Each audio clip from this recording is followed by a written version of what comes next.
Pessoal, boa tarde. Sejam todos bem-vindos, tá? Meu nome é Wellington, eu sou gerente de transformação digital dentro da E2E. Este é o segundo evento que nós estamos, né, fazendo com parceria com a CEO Cerrado, tá? Hoje quem vai estar falando sobre o tema Mindset Digital é o nosso gerente de sustentação, Paulo Pedroso. Ele tem uma experiência já bem ampla, né, nesse segmento, já está na área de transformação há bastante tempo, tá? Então, nosso objetivo é uma vez por mês trazer algum conteúdo aqui para vocês, tá? Sempre voltado a essa parte de transformação digital. Então, no primeiro a gente falou sobre a jornada da transformação digital, e essa segunda etapa agora nós vamos dar continuidade com o tema Mindset Digital, onde o Paulo Pedroso estará assumindo aí a partir de agora. Paulo, fique à vontade. Obrigado, Wellington. Boa tarde a todos. Bom, o Wellington já me apresentou, sou Paulo Pedroso. Atualmente eu sou gerente de sustentação dentro da End-to-End Technology. Você pode considerar como gerente de suporte, ou para quem gosta dos termos em inglês, eu sou um Customer Support Manager. Esse é um termo bonito também. Mas no fim das contas, eu sou gerente da área que troca o pneu da caminhonete com ela andando. A gente tem combinado há algum tempo e tem tentado levantar temas que são importantes, temas que são interessantes. Então, para quem não viu a primeira palestra, que foi o Wellington, o primeiro webinar, que foi o Wellington quem apresentou, ele falava da jornada da transformação digital, e agora os próximos webinars, eles serão divididos em temas mais específicos, um pouco mais voltados, sempre voltados para a transformação digital dentro das empresas, mas temas que são mais específicos para cada um dos pilares que foram conversados lá na primeira palestra. Vou começar falando, né, a respeito do Mindset Digital. A ideia é que essa apresentação não dure mais do que 40 minutos no máximo, tá? Para a gente abrir para conversa, bater um papo depois. E eu queria começar falando que esse termo mindset digital ele está em alta, assim, todo lugar que você vai. Primeiro que os termos mindset, synergy e tal estão em alta, né? Os termos inglesados aí, mas mindset nada é mais do que uma mentalidade. Mas se a gente for tentar traduzir o que é um mindset, a gente tentar expor o que é um mindset, ele pode ser definido como um conjunto de atitudes adotadas por alguém. Então não é o pensamento da pessoa? É também, tá? Mas no que ela influencia no dia a dia, não importa muito o que ela pensa, importa muito a maneira como ela pensa faz com que ela haja. Então, você dizer que alguém tem um mindset conservador, essa pessoa, ela é uma pessoa, né, de um perfil mais conservador e ela tem atitudes mais conservadoras. Você dizer que uma pessoa ela tem um mindset mais liberal, né? Então essa ideia da mentalidade não é só o que a pessoa pensa, mas é o que ela pensa, como ela pensa e como isso influencia na maneira com que ela age. Né? Qual que é a parte que isso transparece para as pessoas que estão à volta dela, tá? Se nós formos considerar de onde surgiu essa ideia do mindset digital, tem todo um histórico, né? Pelo menos para o que o mindset digital significa para as empresas. Uma das coisas é que as empresas perceberam que os seus consumidores eles começaram a ser cada vez mais consumidores tecnológicos. Né? São consumidores que consomem mais tecnologia. São consumidores que estão mais aptos ao mundo digital. Eu me lembro que não há muito tempo atrás, as pessoas tinham medo de comprar pela internet. Então, se você tinha que fazer uma compra numa loja de departamentos em um shopping center, ou escolher, né, entre fazer essa compra ou fazer a compra via internet, muitas pessoas elas adotavam a postura de eu vou até a loja de departamentos para fazer a minha compra, porque eu tenho medo de comprar pela internet. Esse medo ele foi diminuindo, né? E é engraçado porque o medo diminui, o número de fraudes aumenta. Mas as pessoas começaram a estar mais aplicadas, né? Mais dispostas a fazer compras online, a se jogar no mundo digital. Né? Isso tem a ver com uma porção de coisas, isso tem a ver com o fato de que o acesso ao mundo digital ficou muito mais fácil. Hoje nós temos nossos dispositivos móveis que permitem com que nós estejamos conectados o tempo todo. Né? Muito provavelmente, a grande maioria das pessoas aqui tem mais amigos digitais do que amigos personas físicas, né? Então, a gente tem lá Facebook, tem gente que tem 2.000 amigos no Facebook, né? Você fazer um churrasco, você consegue convidar 30, que vão te ajudar a pagar 10. De quem você gosta, talvez 5. Então, essa realidade, essa conectividade, né, entre as pessoas, ela tem ampliado muito. E isso faz com que a gente esteja mais disposto a consumir a tecnologia, né? A fazer coisas no mundo digital mais do que nós fazemos no mundo real, né? Pouca gente hoje usa dinheiro, né? Dinheiro mesmo. O cheque, então, nem se fala, né? Mas poucas transações são feitas com dinheiro hoje.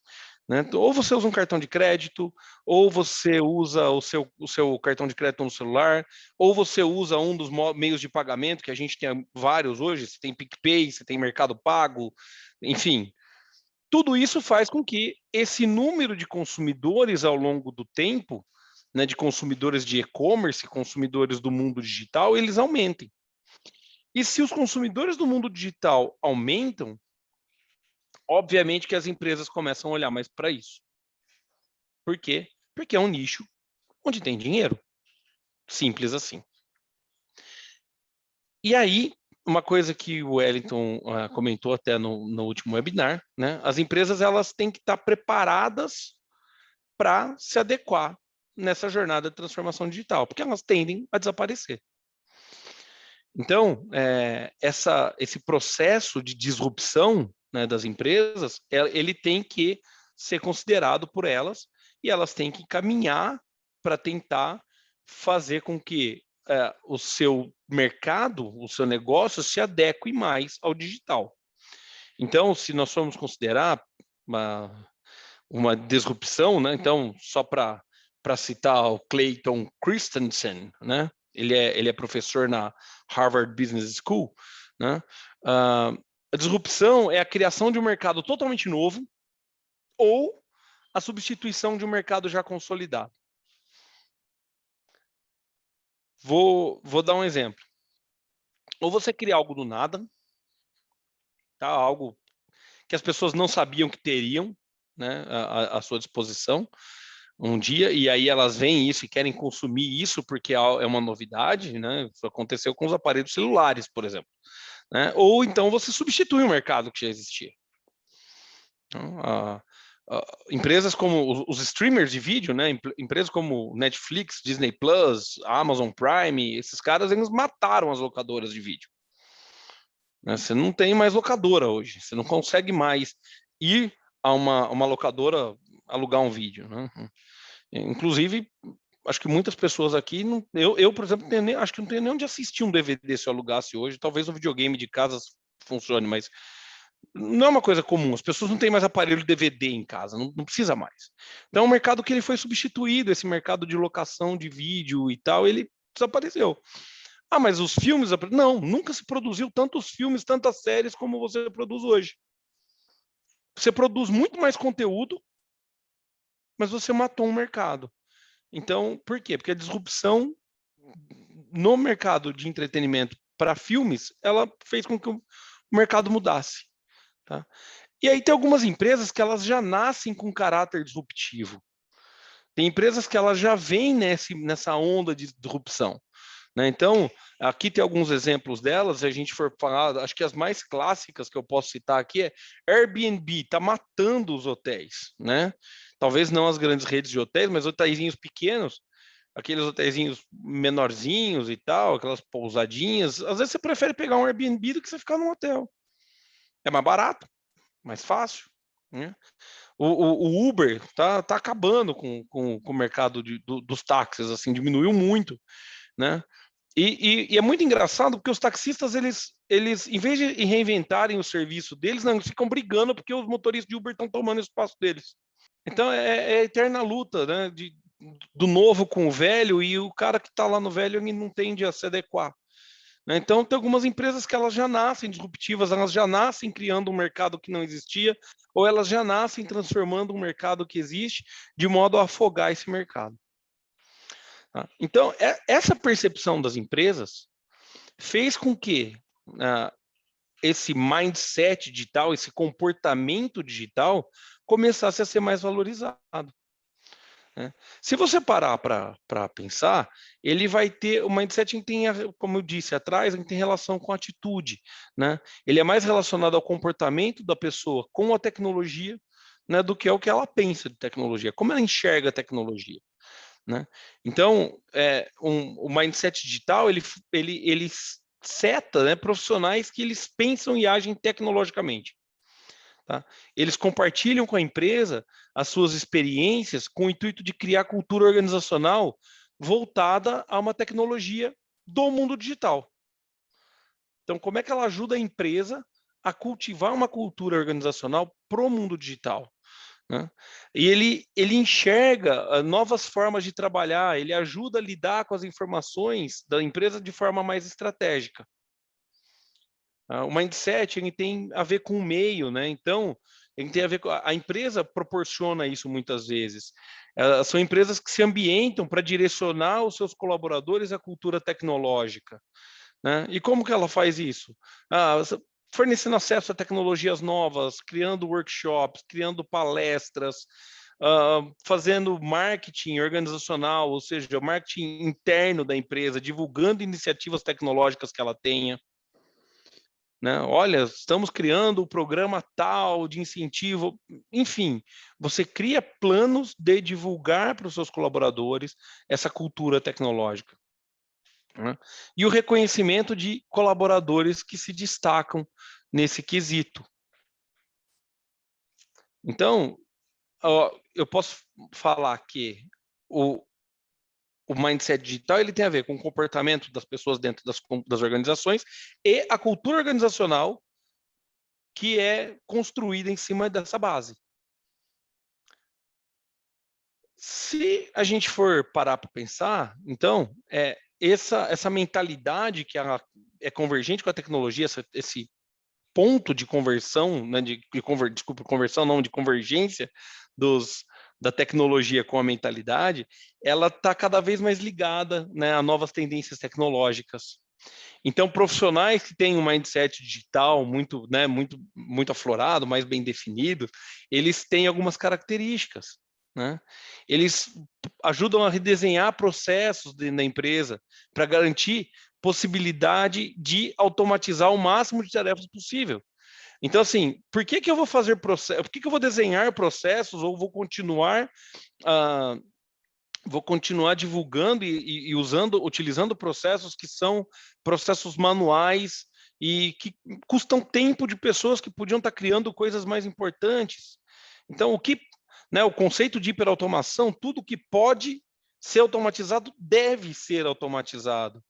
A tarefinha pequena e a tarefona enorme, todas elas.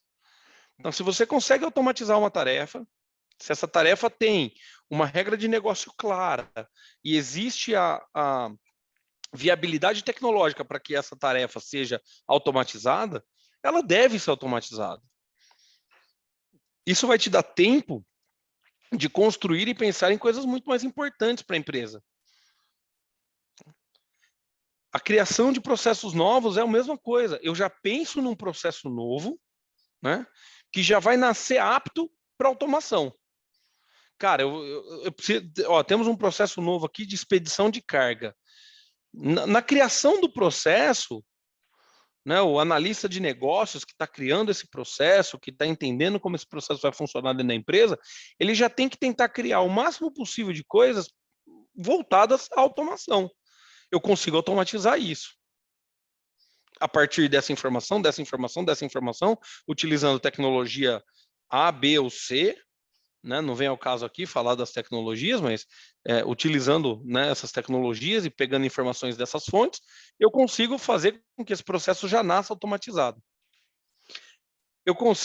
Esse profissional ele consegue alinhar as necessidades da organização à tecnologia. Então, ele entende os recursos tecnológicos que a empresa dispõe. Às vezes, a gente acha que o cara que pensa tecnologicamente é o cara que está por dentro de todas as novidades tecnológicas do mercado. Tudo de novo que está saindo, o cara conhece. Mas a empresa que ele trabalha não tem acesso a essas tecnologias, seja pelo motivo que for, por questões financeiras, questões, enfim, jurídicas, ou qualquer uma que seja, a empresa não tem acesso a tudo isso, não pode utilizar tudo isso. E aí, ele não usa, ele fica pensando no que ele poderia ter, né? Você pode pegar e falar, olha, ou eu posso ficar pensando no que eu poderia ter, ou eu entendo os meus recursos tecnológicos, eu entendo aquilo que a empresa já tem hoje, o que ela já dispõe hoje, e aprendo a usar esses recursos da melhor forma possível. Então, entender, esse cara ele entende como os sistemas se interligam entre os departamentos. Então, olha, o departamento tal usa o sistema A, o departamento tal usa o sistema B. Mas como é que a informação que sai do sistema A influencia aquilo que está no sistema B daquele outro departamento? É entender a cadeia como um todo, é entender como os processos funcionam como um todo. O profissional que tem um mindset digital, né, tem essa mentalidade digital, ele se alinha a isso, ele entende a cadeia, ele entende o que a mudança em um sistema faz e vai refletir no outro lá na frente. Ele pensa fora da caixa tecnologicamente, entende o que está à volta. Ele facilita o acesso à informação, tá, dos sistemas que estão sob a tutela dele. Então, olha, eu trabalho aqui no departamento fiscal e eu uso um sistema e eu sei que algumas pessoas precisam de um relatório periodicamente, essas pessoas precisam de dados que são extraídos do meu sistema periodicamente. Por que eu vou esperar todo mês a pessoa do financeiro que precisa de uma informação me pedir isso? Se eu sei que ela vai precisar todo dia 5 da informação, por que eu não crio uma automação que já entrega essa informação para ela, já disponibiliza para ela num painel, num e-mail, numa planilha de Excel, enfim, de qualquer forma possível, mas já disponibiliza para ela essa informação? Eu não preciso esperar ela me pedir isso. Se eu já entendo que todo mês eu preciso fornecer essa informação, eu democratizo o acesso a essa informação. Eu entrego essa informação de um modo mais fácil. Ou é um relatório agendado, ou é uma extração de dados on demand, né? É uma view no banco de dados, você cria uma view no banco de dados lá que permite que ela entre lá e digite o SQL que ela quer dentro daquela view para obter a informação. Mas pense em democratizar. A mentalidade digital faz com que você pense em democratizar a informação. Porque tem pessoas que precisam de informação que estão espalhadas pela empresa, pela companhia toda. E aí você tem uma enxurrada de informação e usa muito pouco disso. Às vezes por dificuldade de acesso, por exemplo. Eu tenho um projeto aqui que seria muito legal de implementar, mas ele vai precisar da informação que está no sistema tal, e esse sistema tal, para eu conseguir pegar esse dado, ele precisa da aprovação de não sei quem, não sei quem, não sei quem. O fulano que trabalha lá não permite acessar o banco de dados direto. Cara, e aí cria-se tanto empecilho que a empresa perde ótimas oportunidades de utilizar os recursos tecnológicos que estão à disposição dela. E aí alguém surge com uma ideia maravilhosa de vamos montar um sistema aqui paralelo, então, para a gente puxar essas informações, porque aí a gente faz um ETL mensal que pega os dados do sistema do cara e traz para cá para a gente usar aqui, mas você não precisava disso, talvez. É jogar dinheiro fora. Cada vez que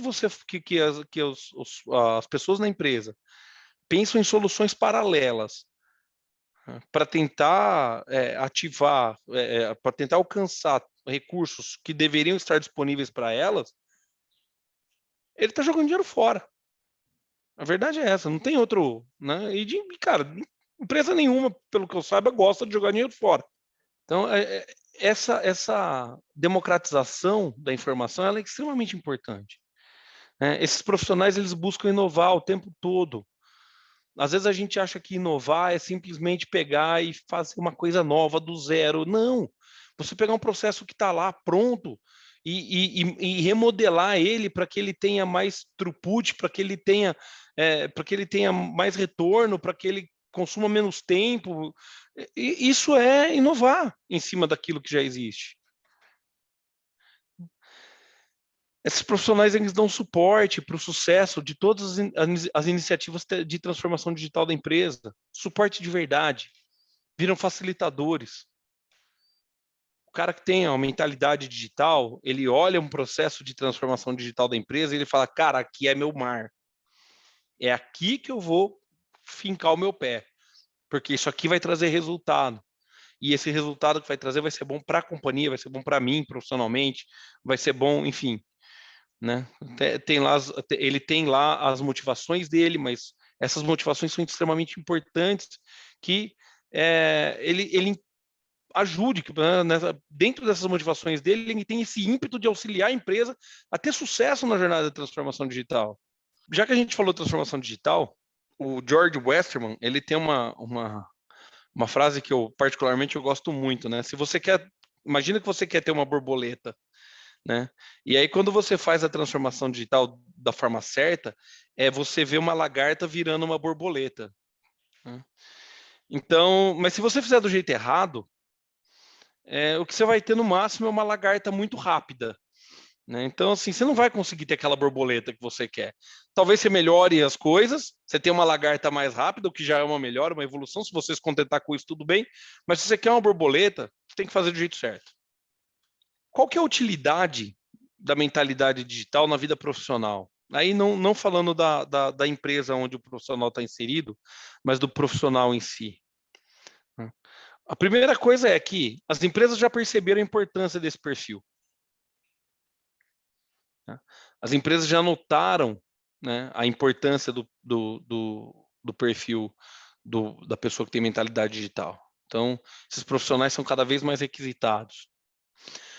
Um profissional que tem mentalidade digital, que tem um perfil de líder, né, ele é capaz de lidar e pensar de tecnologia de forma inovadora, né, e ele é uma inspiração. Eu vou até falar disso um pouquinho depois, mas ele é uma inspiração para as outras pessoas. Né? Tem que lembrar, a gente tem que deixar muito claro que são perfis diferentes. Tá? O cara que tem mentalidade digital, ele não é um líder necessariamente, e o cara que é um líder, às vezes, não tem mentalidade digital. São perfis diferentes. Mas quando eles se unem, isso é algo muito legal. Quando você consegue fazer com que eles se unam, isso é algo muito legal. Tá? Devido à escassez de mercado para esse perfil do cara que tem mentalidade digital, a tendência é pagar salários mais altos. Como eu disse aqui, eu não conheço uma empresa que goste de jogar dinheiro fora. Do mesmo jeito que eu não conheço um profissional que não goste de ganhar mais. Então, salários melhores são muito bem-vindos, obviamente. Tá? Esses caras, o empreendedor, quando ele atua como autônomo, uma pessoa que tem mentalidade digital, quando ele resolve atuar como autônomo ou empreender em um negócio, a taxa de sucesso deles é maior.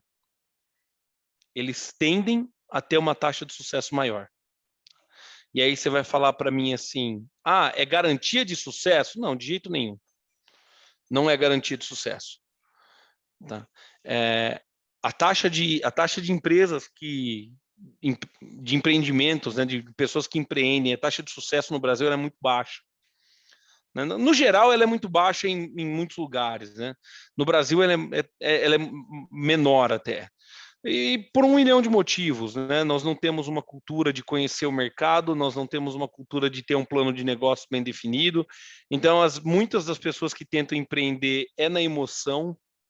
O cara não tem noção do que ele está fazendo.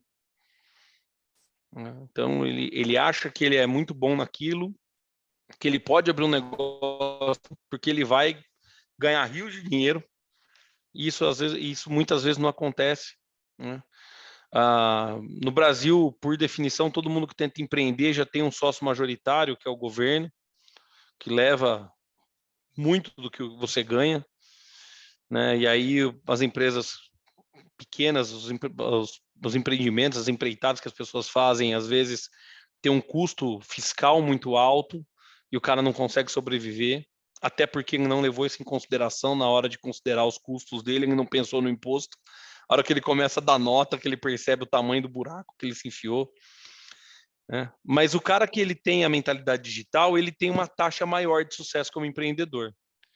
Aí você vai falar, por quê? Porque as pessoas que têm mentalidade digital, elas são, como eu disse, são voltadas à tecnologia. Se ela é mais voltada à tecnologia, ela conhece melhor questões de recursos tecnológicos e uma delas é a importância que a informação tem. Então, naturalmente, esse cara ele tenta se informar melhor das coisas antes de sair fazendo. Sem falar que ele tem uma facilidade muito maior de escolher algo tecnológico, algo dentro da tecnologia para ele trabalhar, do que um cara que não tem esse perfil. Ainda mais porque provavelmente ele vai escolher um mercado, um segmento de mercado que tem a ver com tecnologia. E a gente viu lá no começo que está crescendo muito o número de consumidores desse mercado digital. Então, tem algumas razões para que essa taxa de sucesso seja maior. Não é garantia de sucesso, mas é uma taxa de sucesso maior. Então, cara, se você tinha lá 20% de chance de sobreviver, você passa a ter 40%, você dobrou a sua probabilidade de sobrevivência, né, dentro do mercado, e isso é muito, muito legal. Por que esses profissionais eles são mais cobiçados dentro do mercado? Tá? Uma, porque a gente já falou, eles são pessoas mais fáceis de se adequar à cultura organizacional que tem voltada à transformação digital. E se as empresas hoje procuram a transformação digital e empresas que querem sobreviver terão que passar pelo processo de transformação digital, isso é fato, seja ela no grau, no nível que for, mas se a empresa quer sobreviver, ela vai ter que passar por um processo de transformação digital. Um profissional que tem a mentalidade digital e se adequa muito mais a essa cultura, né?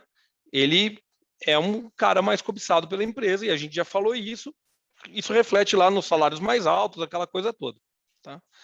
Eles são líderes a serem seguidos. Então, como eu disse, o profissional que ele tem perfil de liderança, combinado com a mentalidade digital, ele se torna um ótimo referencial dentro das organizações. Lembrando de novo, não é porque o cara é um líder que ele tem mentalidade digital, não é porque ele tem mentalidade digital que ele é um líder. Líderes inspiram. Líderes são pessoas dentro das organizações ao que os colaboradores, as pessoas que estão em volta dele, olham para essa pessoa e falam assim, cara, esse cara é um exemplo a ser seguido.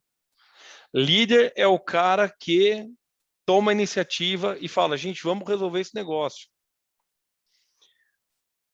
Enfim, eu tinha 1 milhão de definições para falar para vocês aqui de líderes, mas eu não quero me estender muito. Então, as empresas começam a reparar isso. Né? E se você tem esse perfil aliado a um perfil de mentalidade digital, cara, muito provavelmente as empresas vão querer você, por quê? Porque você é um cara a ser seguido, você é uma pessoa que as empresas querem no seu dia a dia. Você vai inspirar as pessoas que estão à sua volta. Esses profissionais, eles orientam a empresa, né, para o mercado de forma direcionada já para o digital, né?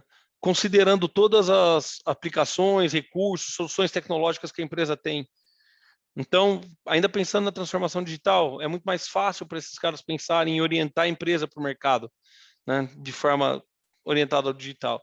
E que eu falo forma orientada ao digital, às vezes a gente pensa que são só serviços tecnológicos, mas não, cara, é a sapataria que precisa vender mais, né, a fábrica de sapato que precisa vender mais, e como é que ela faz para vender mais dentro do mundo digital? A gente pega a cidade de Franca aqui, que tem 1 milhão de fábricas de sapato, até bem pouco tempo atrás, os vendedores dessas fábricas, eles iam nas lojas de calçados espalhadas pelo Brasilzão afora aí, e falavam, olha, você quer encomendar quantos pares do quê? Agora você quer encomendar quantos pares do quê? Tal. Tirava o pedido, o tradicional pedido, né?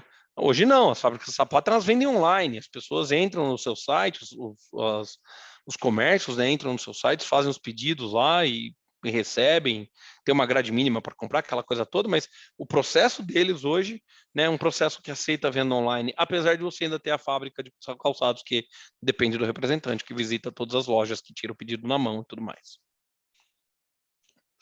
Adequação e criação de processos, a gente já falou isso lá atrás, né, que façam com que a tecnologia faça a maior parte do trabalho, para você gastar energia com inovação. Não é necessário você fazer trabalhos manuais repetitivos, e eu volto a bater nessa tecla. Até porque, se eu não bater nessa tecla, o meu diretor na ITU bate em mim, porque a ITU é uma empresa de automação. Então, nós temos que insistir para que vocês automatizem quanto mais coisas, melhor. Né? E a End-to-End está aqui para ajudar vocês nisso também. Tá? Esses profissionais, eles usam as informações de forma estratégica, baseiam as decisões deles, né, em dados extraídos de recursos tecnológicos da companhia e não em suposições. Você tem as bases de dados, você tem os sistemas da empresa, você tira as informações, cruza essas informações, entende o que cria as variáveis que você precisa para entender, para saber identificar as tendências do mercado dentro daquilo que você comercializa, e você direciona as suas ações da empresa baseado em dados. Qualquer coisa diferente disso, eu brinco que é molhar o dedo na boca e tentar sentir para onde o vento sopra. Né? É assumir, é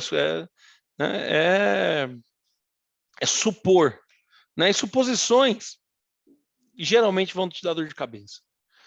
Então, se a empresa quer ser uma empresa data-driven, ela tem que ter profissionais que tenham mentalidade digital, que consigam extrair os dados dos seus recursos, que consigam entender o que fazer com esses dados e que consigam direcionar a empresa para decisões corretas. E para finalizar, como é que a gente desenvolve essa mentalidade digital? Como é que a mentalidade digital ela pode ser desenvolvida pelos profissionais? Né? Tem algumas dicas e eu queria falar um pouco sobre essas dicas. A primeira delas é observar o seu entorno. Né? É você observar o que está ao seu redor. Né? Então, como você enxerga aquilo que está ao seu redor no dia a dia? Na empresa, em casa, no mundo afora? Você presta atenção na tecnologia no dia a dia? Você presta atenção em como aquele serviço que te foi fornecido chegou até você? Você faz ideia de como aquilo chegou até você? Quais são as empreitadas tecnológicas, quais são os recursos tecnológicos que foram utilizados para que você consumisse um serviço, seja ele interno da sua companhia, seja ele dentro da sua casa, seja ele na rua, enquanto você dá partida no teu carro. Você consegue pensar em toda a tecnologia envolvida naquilo que está ao seu redor no dia a dia? Você é capaz de enxergar as oportunidades que estão disponíveis para você com a tecnologia? Ou você está tão acostumado a fazer sempre a mesma coisa, sempre mais do mesmo, que tudo funciona no automático e parece que as coisas simplesmente surgem? Porque quando você começa a entender a tecnologia envolvida por trás de tudo que você faz, você começa a entender também as oportunidades que você tem de tirar proveito daquela tecnologia. E quando você observa aquilo, você aprende que aquele recurso está disponível para você e como é que você pode tirar proveito dele.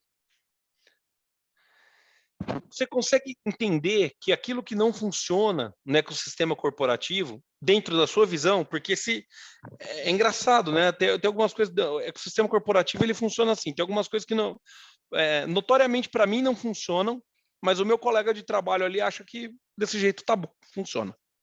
Né? Ou então ele deu um jeito de passar por cima disso. Né? Mas você consegue entender que não funciona, o que não funciona no ecossistema, né? Deve ser resolvido, e aí você toma iniciativas para tentar resolver isso. Fala com as pessoas, entende, olha, o que você sente desse processo? Cara, não era melhor se a gente tentasse fazer diferente? Você deixa de ser só um executor, você tem um pensamento crítico voltado para os processos dentro do ecossistema que você está inserido dentro da empresa. Você entende que mesmo que algo funcione, você deve tomar iniciativas para que ele seja melhorado? Ó, isso aqui está funcionando, está legal. Tá, mas dá para melhorar? Dá para melhorar. Você entende a importância de analisar os dados que são gerados pelos processos da sua corporação? Seja esses dados internos, externos, entender como esses dados se comportam, como eles se relacionam, entender o resultado desses dados. Você observar, ensina a compreender que tem diferentes pontos de vista, né? Diferentes enfoques, que você pode utilizar de forma mais inteligente no seu dia a dia. E aí, como a gente fala em diferentes pontos de vista, é importante a gente aceitar novas formas de enxergar a realidade. A gente tem que aprender a enxergar uma realidade diferente da nossa. Olha, se eu tô achando que tá ruim, o cara do meu lado tá achando que tá bom, eu tenho que entender por que para ele tá bom e para mim tá ruim. E vocês entendem que tudo que eu estou falando aqui, de pensamento crítico, de entender essas coisas e tal, a gente está falando em cima de mentalidade digital, mas ele serve para uma pancada de momentos da sua vida, voltadas à maneira que você se comporta. E é por isso que quando a gente fala de mindset, a gente está falando de comportamento, de atitude. Né? Então, diferentes ideias, propostas, elas têm sempre que ser apreciadas. Ouça. Quando um colaborador seu chegar para você com uma ideia nova, ouça. Considere essa hipótese. Obviamente que muitas vezes pode ser que o que ele está te falando ele não tenha o big picture, né, a visão do todo. E aí, em vez de você virar para ele e falar assim, cara, isso aí não vai dar certo, isso aí não vai funcionar. Pega ele e explica, fala assim, olha, isso não vai funcionar porque o departamento tal precisa da informação tal que é gerada nessa fase do processo aqui que você está pulando. Explica para ele o resultado daquilo que ele está reclamando, onde é que vai, para ajudar outras pessoas a desenvolver essa mentalidade de entender o todo. É muito difícil para as pessoas entenderem que as mudanças elas podem trazer melhores resultados quando o que é rotineiro já está funcionando. E aí ontem eu fiz uma prévia e depois até a Vanessa dessa apresentação e a Vanessa ela falou assim, mas você falou para a gente que você não gosta de mudança. E é uma verdade. Eu sou uma pessoa que eu não gosto de mudança. E aí eu quero deixar muito claro que eu não gostar de mudança é uma falha minha. E é algo que eu luto para mudar. Então, assim, mas a maioria das pessoas é avessa às mudanças, tá? Principalmente quando as coisas estão confortáveis para elas. Isso é fato. Tá? Então, assim, provavelmente vocês também são resistentes à mudança quando aquilo está funcionando para você. Mas não quer dizer que aquilo é o melhor. Quer dizer que tá bom. Mas não quer dizer que é o melhor. Então, dá para melhorar? Pô, dá para melhorar. Então, vamos fazer algo para melhorar aquilo? Só que tem uma resistência natural. E é normal, é super normal. E aí é algo que você tem que tentar ficar virando a chave na tua cabeça e falando assim, cara, eu preciso mudar isso, eu preciso aceitar que isso tem que mudar, Você precisa disso. Ou você vai derrapar e às vezes não vai sair do lugar. Espelhe-se sempre em pessoas que têm conhecimento notório. Entenda como essas pessoas pensam. Não é feio você admirar pessoas e muito menos admitir que tem pessoas que têm um conhecimento maior do que o seu, seja ele no que for.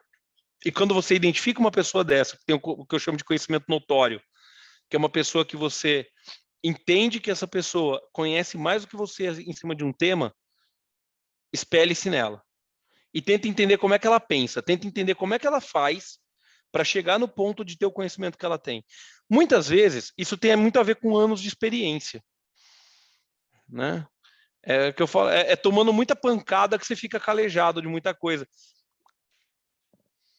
A gente usa um termo dentro da H2E, principalmente no departamento de sustentação, que é o cara que é forjado na desgraça. A gente já bota o cara aqui e põe ele para atender chamado. Ele vai aprender. A vida vai ensinar ele. Vai apanhar até aprender. Né? Mas às vezes não. Às vezes a pessoa tem uma maneira diferente de enxergar a coisa. E aí, por essa maneira diferente de enxergar a coisa, ela transforma a absorção do conhecimento sobre aquele tema muito mais fácil. Então, espelhe-se nessas pessoas. Não tenha vergonha de falar, cara, eu admiro tal profissional. Porque o cara manda bem naquilo. Fuja de relacionamentos abusivos. Isso serve para a vida, não serve só para dentro da companhia. Isso serve para a vida. Você vai ter problemas se você tiver relacionamento abusivo com o seu gerente, com o seu subordinado, com o seu par dentro da companhia, com a sua namorada, com a sua tia, com o seu pai, com a sua mãe. Relacionamentos abusivos, eles são tóxicos. Com o seu amigo, fuja deles, né? Dentro da empresa, todo mundo conhece alguém dentro da empresa que só te procura para ser seu amigão quando ele está precisando de alguma coisa, ele vira as costas e fala mal de você. Todo mundo já passou por essa experiência alguma vez na vida dentro de uma empresa. Isso é muito comum no mundo corporativo, principalmente quanto mais pessoas você tem dentro da corporação. Empresas menores, elas tendem a ter menos disso, porque as pessoas elas são obrigadas elas convivem mais, elas são mais obrigadas a se ajudar e tal, para coisa ir para frente. Esses ambientes corporativos que o simples fato de ter 10 mil funcionários faz com que as pessoas tentem competir umas com as outras. Nossa, isso é clássico, sempre tem um cara.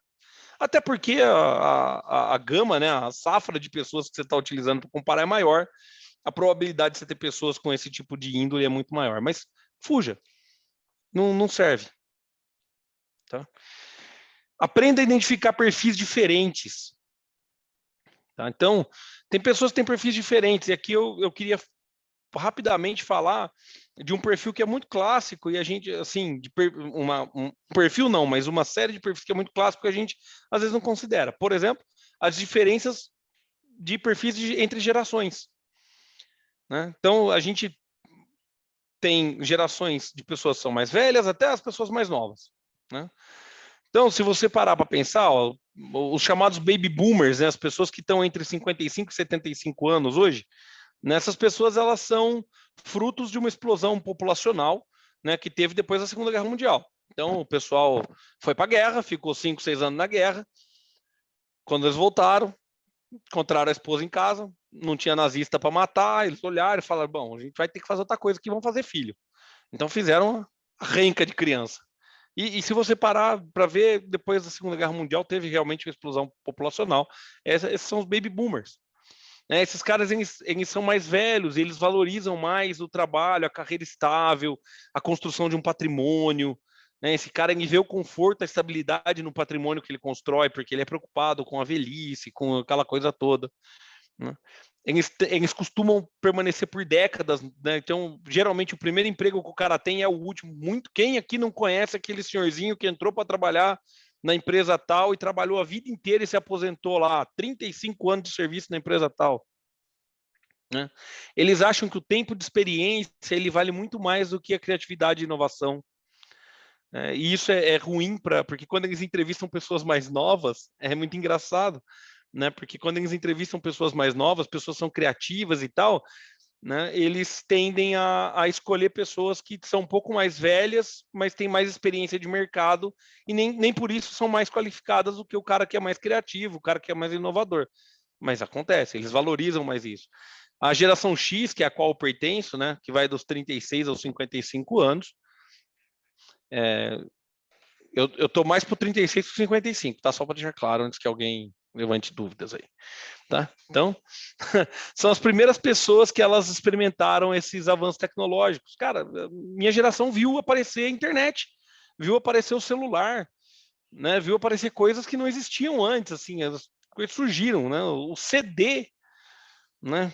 A gente viu aparecer o CD que já não tem mais, já sumiu, né? Então, essas pessoas elas são as primeiras a terem experimentado um avanço tecnológico significativo pós-Guerra Fria, né? E elas são pessoas que elas não costumam usar muito no campo profissional, né? Permanecem muito tempo na mesma empresa e tal.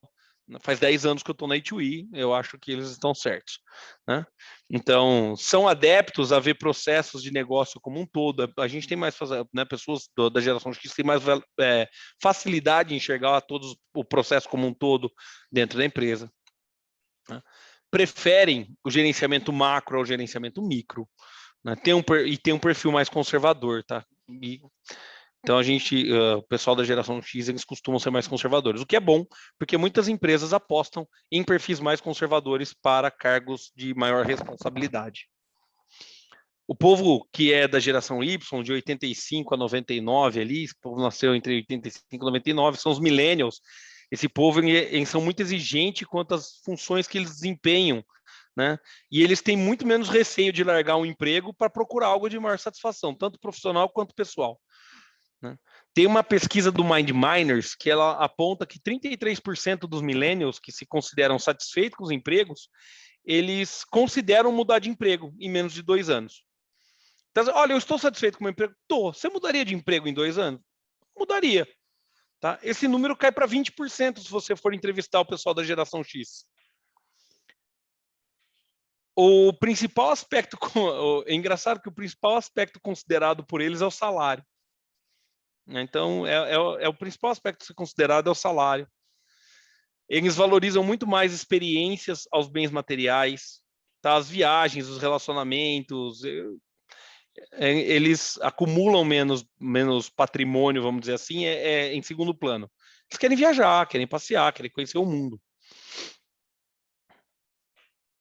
Trabalho em equipe para eles é muito mais importante que hierarquia. Eles buscam inovação constantemente, né? Eles valorizam os feedbacks. Então, quando você dá um feedback para um cara, para um millennial, ele valoriza isso, apesar dele achar que ele tem que ele mesmo tomar a iniciativa das coisas.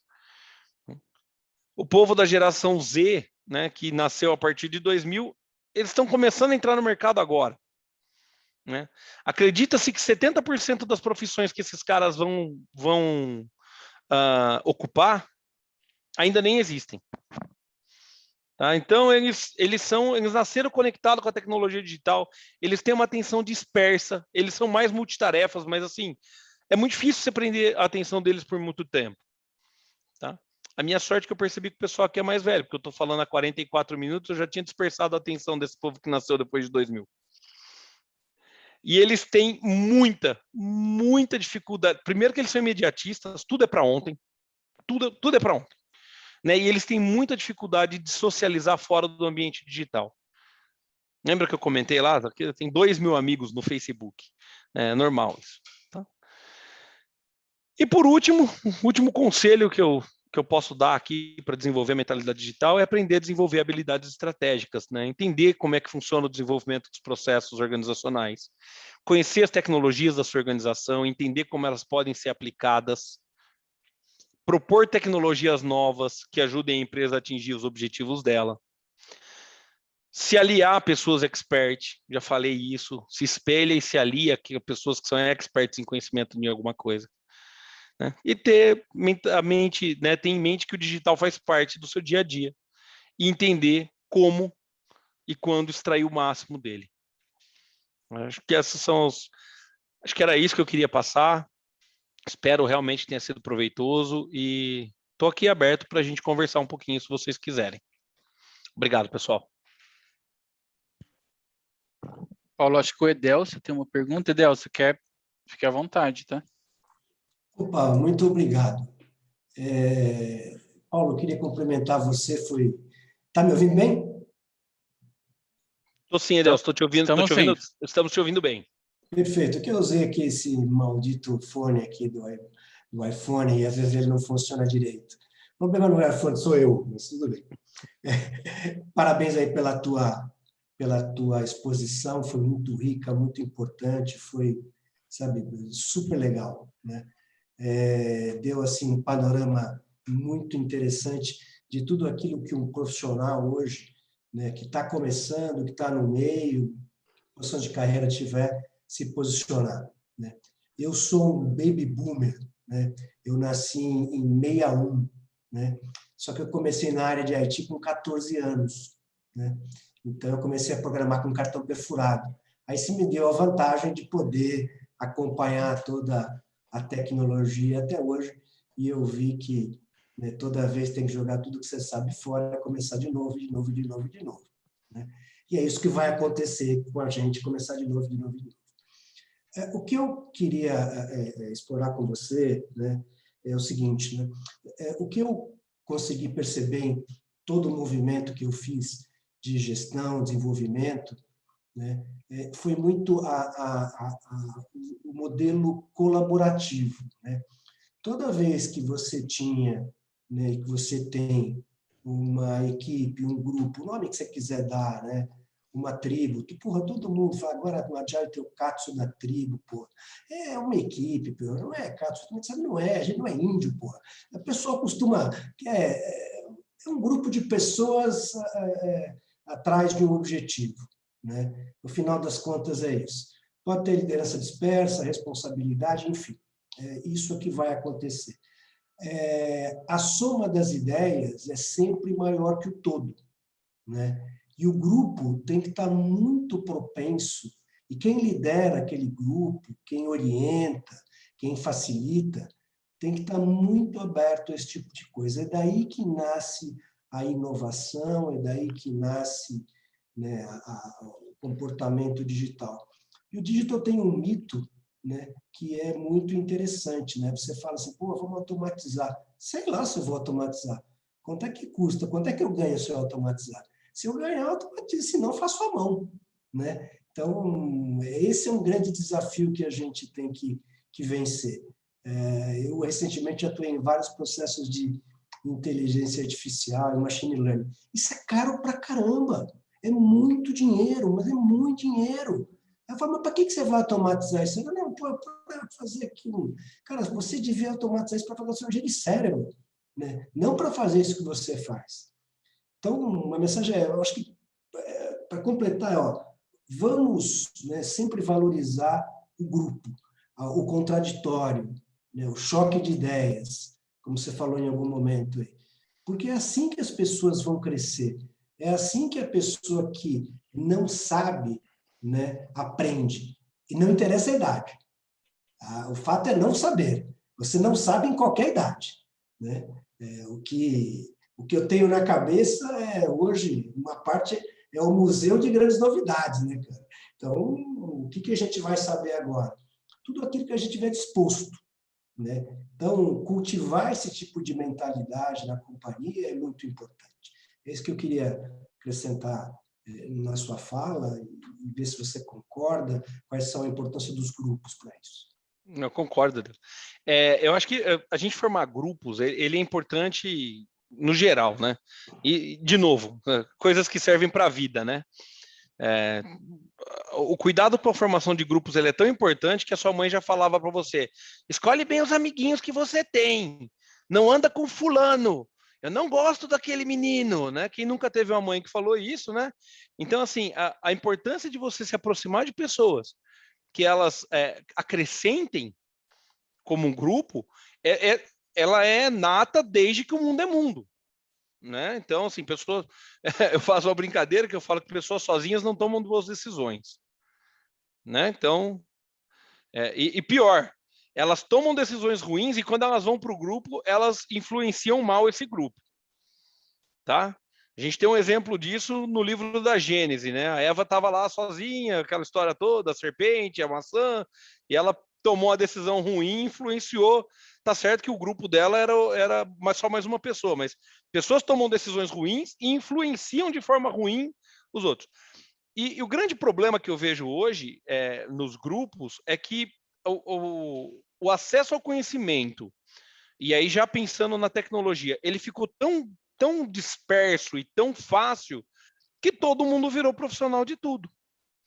Todo mundo é expert em tudo. Nós temos uma enxurrada de pessoas hoje em dia que são infectologistas formados em Harvard hoje, se você parar para olhar o seu Facebook. Todo mundo... Cara, eu não faço ideia de que lugar foi produzidas as vacinas que eu dei no meu filho até hoje, nos meus 2 filhos. Eu não faço ideia. Mas, de repente, todo mundo virou especialista em vacina. Não, porque essa aqui é melhor, porque eu não tomo essa, porque eu tomo aquela, eu tomo aquela outra. Essa aqui faz crescer escama de peixe, essa aqui deixa estéril, essa mata os velhos. Cara, assim, as pessoas viraram defensoras de umas ideias que aparecem na internet sem ter... Né? E assim, nossa, eu apoio a ciência... Tá bom, nego, você apoia a ciência, apoia. Você nunca botou esse seu traseiro dentro de um laboratório, você não entende como é que funciona esse processo. Por que você está opinando sobre ele como se você fosse expert no assunto? O mesmo funciona para política, para time de futebol, enfim, para toda coisa que você quer. Então, assim, como o acesso à informação está muito mais fácil, as pessoas criaram... E tem muita informação, Né? Eu sou de uma época que se eu quisesse aprender alguma coisa nova, que a professora mandava eu pesquisar alguma coisa nova para aprender na escola, eu tinha que pegar o ônibus, porque eu morava na periferia, ia até a biblioteca, aí eu chegava lá na biblioteca, eu ia pegar a Barça, que era o que eu tinha de acesso naquele momento, ia procurar na enciclopédia sobre aquele assunto, e aí eu ia construir uma ideia primária sobre aquilo, e aí eu ia, talvez, procurar livros que se aprofundassem mais naquele tema. Era assim que funcionava o processo de absorção de informação até um tempo atrás. Hoje em dia, você pega seu celular, vai no Google, digita lá o tema, e você vai ter um zilhão de referências a respeito daquele tema. E as pessoas tendem a não passar da segunda página do Google. Você tem um zilhão, o cara começa a olhar, esse link não parece interessante, esse não parece interessante, ele passa para a segunda, ele lê na diagonal, aí ele passa, né? Então ele olha assim, bate o olho, aí ele fala, não tem nada interessante aqui, ele vai para a segunda página, não tem nada interessante aqui, em vez dele ir para a terceira, ele fala assim, não, já esgotei minhas opções, eu vou escolher um desses aqui. Ele pega, clica num desses, absorve a informação do jeito que está ali e acha e defende essa informação como se ele fosse um expert no assunto. Então, assim, eu concordo com você. Nós temos sim que valorizar os grupos, nós temos sim que valorizar a interação entre as pessoas dentro da companhia, dentro da escola, nas universidades, no nosso dia a dia. Isso é extremamente importante em todos os momentos, não só nas empresas. Mas nós temos um problema seríssimo hoje que formadores de opinião são pessoas com conhecimento superficial. E aí, se a gente não fica esperto com isso, essas pessoas tendem a levar o grupo inteiro para o buraco junto com elas. A minha esposa é formada na Universidade de São Paulo, em Química, né? E ela fala que ela aprendeu na USP o seguinte, é só você falar uma coisa com bastante convicção que você está certo. Então, fala com convicção, que não gagueja para falar, que as pessoas vão acreditar. Né? Ela fala que foi a principal coisa que ela aprendeu fazendo a graduação e o mestrado dela. Tá? Então, eu sou obrigado a concordar muitas vezes. Né? A gente tem o que eu chamo de o efeito Ciro Gomes. Não sei se você já ouviu falar do efeito Ciro Gomes. Eu chamo de efeito Ciro Gomes. Tá? Quem já viu uma entrevista do Ciro Gomes vai perceber que ele faz uma coisa, e é comum, ele faz isso direto, presta atenção. Ele começa a falar e ele começa a tirar números da cartola. Não, porque 61% das pessoas que moram não sei onde, tal, fazem isso, porque desses 61%, 32% fazem isso. E ele fala tão rápido e cospe tanto número que você não tem tempo de absorver aquilo, de anotar e muito mais checar se aquilo é verdade.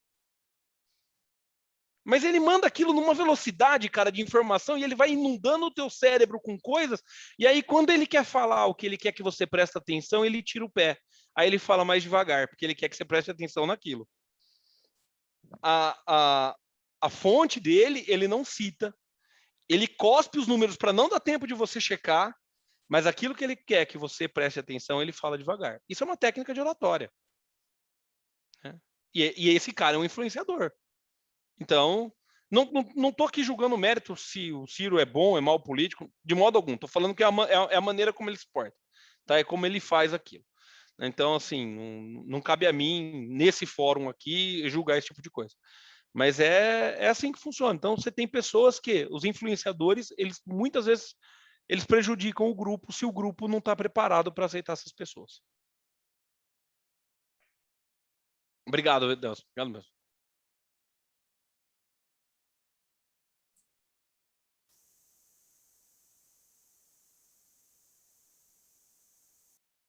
Alguém mais quer falar aí, gente? Pode abrir o microfone e falar. Não sei se mais alguém quer complementar, falar alguma coisa. Discordar de mim. Discordar de mim é bom, viu, gente? Eu gosto quando discordam de mim.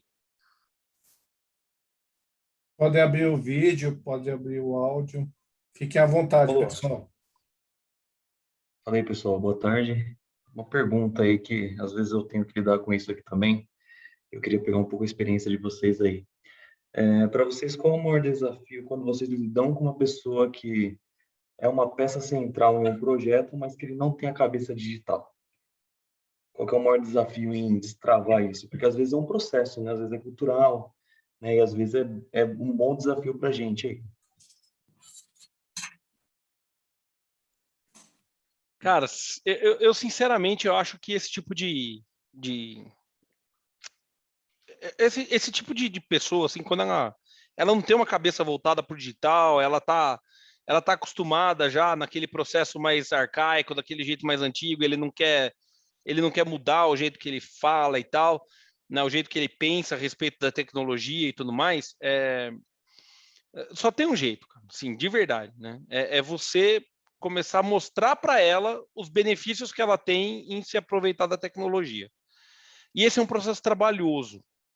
Ele é um processo extremamente trabalhoso, né? Porque você tem que comparar aquilo que o cara, né, aquilo que o cara pensa, aí você tem que ir lá, mostrar para ele que aquela coisa que você quer mudar, da maneira que você quer fazer, vai funcionar melhor. Ele vai discordar de você, né? E aí, cara, assim, é muito difícil isso. É muito difícil. E eu já tive dos dois lados, né? Eu já tive do lado do cara que está tentando convencer que tem que melhorar, e eu já tive do lado do cara que não queria mudar o negócio. Então, é bem trabalhoso, mas assim, argumentação, você tem que provar, assim, contra fatos não argumentos, né, a gente costuma falar. Então, você tem que provar para a pessoa que a maneira como ela está lidando com aquilo poderia ser melhor. Muitas vezes a gente tende porque a pessoa não lida com as coisas do jeito que a gente quer que ela lide, a gente tende a falar assim, ele está errado. Está errado o jeito que você pensa.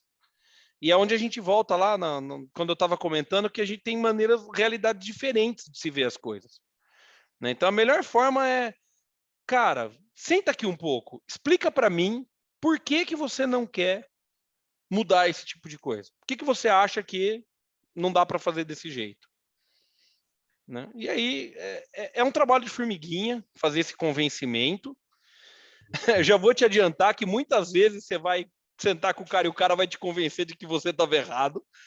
Então, isso pode gerar uma frustração interna e você fala, caraca, mano, não é que ele tinha razão? Mas você tem que estar aberto a isso, porque senão você não faz essa construção, você não muda, né? Não tem outro jeito de fazer isso.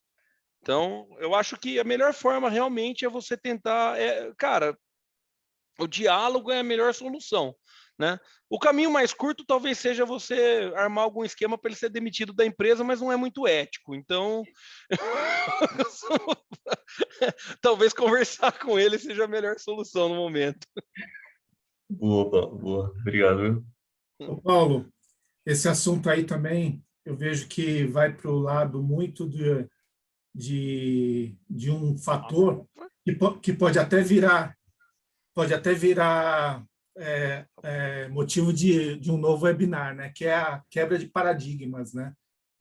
Nossa cabeça é muito formatada em paradigmas que a gente adquire desde o início da vida, absorve na adolescência, traz para os trabalhos, para as experiências, e isso daí vai moldando a gente, né? Então, essa transformação parte para isso também, né? Não sei se você concorda. Eu concordo, a gente é assim, ó, nós somos pessoas que a gente é a soma das experiências da nossa vida, né? E mudar isso, e tem um cara que eu gosto muito mesmo, que é o Mário Sérgio Cortella, acho que é uma pessoa fantástica para você seguir. É um cara que tem ideias muito boas, né? Um dos grandes filósofos, ao lado de talvez o Clóvis de Barros, que eu gosto muito também, o Luiz Felipe Pondé, esses pensadores atuais que a gente tem. Mas uma vez eu vi uma palestra do Cortella que ele fala que mudança é uma porta que abre por dentro. Então, assim, não importa o quanto você... todas as experiências que você adquiriu, elas têm uma carga muito grande na sua vida, né? E você quebrar esses paradigmas, muitas vezes ela não é fruto de algo que as pessoas te falem. O processo de mudança ele é diferente. Ele é um processo de o que você ouve, o que você quer ouvir, o que você ouviu, as considerações que você fez em cima daquilo, o seu momento de decisão, onde você resolve que aquilo que você internalizou é algo que pode gerar, que talvez você deva agir diferente. E aí é uma jornada, cara, é uma luta diária que você tem para mudar aquele negócio, né? É o que eu disse lá atrás, ó, eu sou um cara extremamente resistente à mudança. Eu sei que isso está errado, Eu luto para mudar isso, mas vira e mexe, eu me pego confrontando mudanças, não querendo mudar, simplesmente porque é mais confortável continuar como está. Entendeu? A hora que eu paro para pensar, mas por que eu não quero mudar? Puta, mas eu só vou ter vantagem, por que eu não estou mudando? Pô, não estou mudando porque está mais confortável aqui. Mudar essa quebra, né, da inércia que a gente, natural que a gente tem, ela é muito difícil. Então, eu acho que sim, gostaria muito da gente, em algum momento, fazer um webinar, falar em quebra de paradigmas, né? A gente pode combinar um webinar desse, né? Mas ele tem mais a ver com gestão e tal, talvez, não sei se encaixa no mundo da transformação digital, né? Ele é uma coisa mais comportamental mesmo, mas é uma ideia fantástica.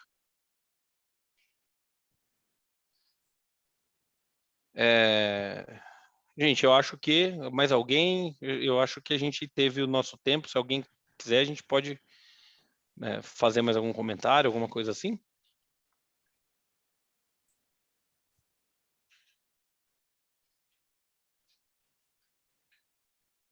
Não, acho que temos só que agradecer, né, o Paulo, o Wellington, aos participantes. Agradecer também, eu não consegui colocar o Kelson do CIO Cerrado, que está dando o apoio para a gente em relação à comunicação desse evento aqui para a região. Agradecer a todos. Você, Wellington, queria falar alguma coisa também? Sim, só para avisar, né, o pessoal, no próximo mês nós vamos ter mais um webinar, vai ser focado em processos, tá? Então, em breve nós vamos anunciar aí o tema do webinar, tá? E então é muito interessante para o pessoal aí que está voltado à área de transformação aí de processos internos das empresas, tá? Nós vamos estar abordando esse tema. A Vanessa Friso, que é a nossa gerente de processos, que vai estar palestrando na próxima oportunidade, tá? E agradecer a todos que participaram. Foi muito interessante aí o tema. Obrigado, Paulo, pelo conteúdo que você transmitiu. E nos encontramos aí no próximo webinar. Muito obrigado, pessoal. Acho que é isso. Obrigado, gente. Até mais. Gente, espera aí, que teve alguém que fez uma pergunta direto aqui para mim, parece no chat, e eu não estou conseguindo achar essa pergunta. Postei uma pergunta diretamente.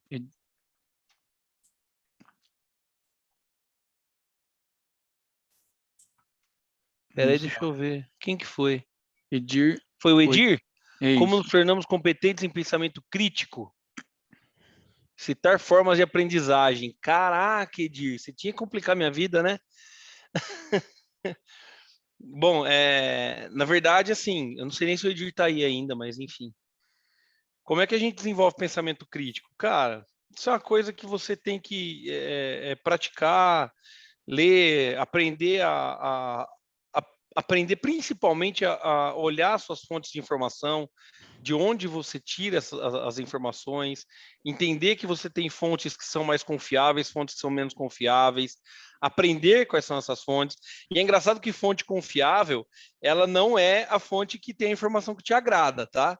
É a fonte que realmente é comprovadamente confiável, porque qual que é o problema? A gente às vezes fala assim, não, eu sigo um blog, eu sigo uma pessoa que esse cara é um cara que é extremamente confiável, mas por quê? Porque ele fala o que você quer ouvir. E você desenvolver o pensamento crítico, eu acho que ele é completamente o inverso disso. É você ouvir o cara que fala o que você não quer ouvir. Porque em cima do que é contraditório para você, é que você vai começar a questionar a sua maneira de pensar em cima de determinados temas. De novo, isso serve para a empresa, para a corporação e serve para a vida, né? Então, assim, eu vou dar um exemplo clássico, né? Eu arrumei um jeito de ter um pensamento crítico me casando com uma pessoa que me contraria o tempo todo, né? Então, me faz ter um pensamento crítico mais aflorado. Mas é isso, é você se submeter ao que é contrário àquilo que você quer ouvir, aquilo que você tem já como convicção, porque todo mundo conhece as próprias convicções. Eu não quero que ninguém exponha aqui, mas todo mundo sabe o conceito que tem. Olha só, super atual. Todo mundo aqui tem um conceito pré-estabelecido sobre aquele evento da ação da polícia no morro lá do Jacarezinho, no Rio de Janeiro. Todo mundo aqui tem. E não me importa qual a posição de cada um aqui, isso é uma análise interna. Tá? Então, assim, quantas vezes você foi atrás de ver o outro ponto de vista? De entender o outro ponto de vista? Todo mundo aqui tem uma mentalidade, né? Tem uma convicção a respeito de... Talvez, esse é um assunto que talvez gere mais dúvida nas pessoas, mas pena de morte. Eu estou falando aqui assuntos polêmicos. Pena de morte, ação da polícia no Jacarezinho, aborto. Todo mundo tem suas convicções. E aí, às vezes, a gente não se submete a ouvir a outra parte, a ouvir o outro lado. E isso faz com que o nosso pensamento ele não seja crítico, ele seja um pensamento que ele é cômodo com aquilo que nós pensamos. Então, isso funciona dentro da empresa. Né? Se você acha que um processo dentro da tua empresa não está legal, você já tem uma convicção daquilo, mas você tem um monte de gente executando ele às vezes. E aí você não está nem aberto a ouvir porque essas pessoas acham que está legal. Então, eu acho que o pensamento crítico é isso. Não sei se eu respondi a sua pergunta, Edir, mas acho que é por aí. Certo, sim, Paulo. Obrigado pela atenção. Muito boa a tua palestra. Obrigado. A Marildo sucesso. tá com a mão levantada ali.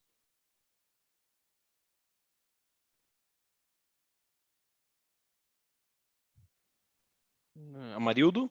Oi, Alvino, boa tarde. Agora eu tô te ouvindo, cara. Você estava mutado. Mas é só agradecer em nome do TIO Cerrado, né? Agradecer a todos os participantes, teve uma média teve aí 45, 47 pessoas. E agradecer a todos vocês, né, Paulo, né, e todos os participantes aí, o Márcio, o Wellington. Obrigado pela parceria, a confiança de todos vocês aí. E que aqui começa, né, uma parceria que estamos abertos aí para todos, né? Assim que necessitarem, né? Estamos à disposição para que nós possamos aqui divulgar no Centro-Oeste, né? Então, legal. Um tema bacana, viu, Paulo? Colocou bem colocado essas palavras, te agradeço, né? O webinar foi muito, assim, eu assisti tudo, tive a condição de assistir tudo, né? E a gente faz uma reflexão, eu fico fazendo uma reflexão, assim, com relação a como você citou, né,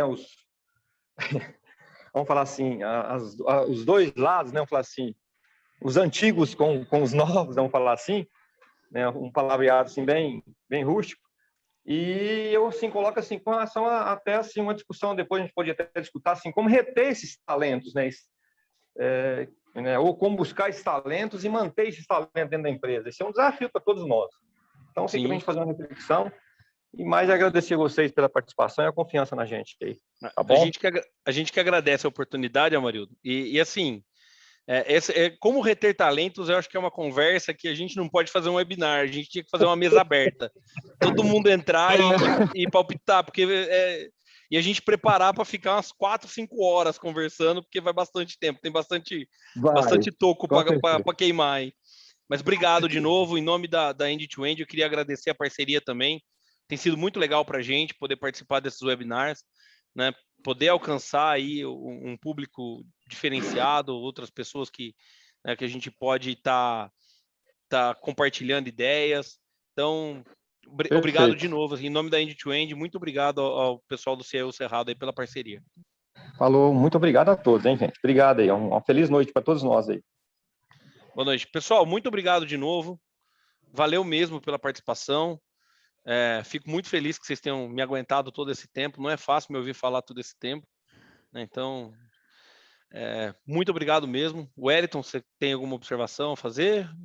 Não, já acho que é isso. Agradecer a todos e até o próximo webinar aí, viu? Nos encontramos no mês que vem aí novamente. Forçar, né, Well, que vai estar gravada o webinar na nossa página no YouTube, né? Sim, outro ponto, tá? Que é bem lembrado, Karen.